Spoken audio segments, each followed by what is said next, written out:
नमस्कार. प्रभू रामचंद्राने रावणाला ठार करून आज अयोध्येमध्ये प्रवेश केला होता. ते येण्याच्या आनंद उत्सवात आपण सर्वजण दिवाळी हा सण साजरा करतो. म्हणून सायंटिफिक संकेत या यूट्यूब चॅनलकडनं आपल्या सर्वांना दिवाळीच्या खूप खूप शुभेच्छा.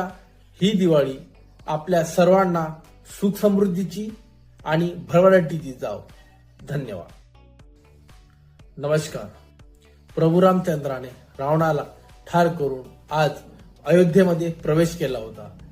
ते येण्याच्या आनंद उत्सवात आपण सर्वजण दिवाळी हा सण साजरा करतो. म्हणून सायंटिफिक संकेत या यूट्यूब चॅनलकडनं आपल्या सर्वांना दिवाळीच्या खूप खूप शुभेच्छा. ही दिवाळी आपल्या सर्वांना सुख समृद्धीची आणि भरभराटीची जाव. धन्यवाद.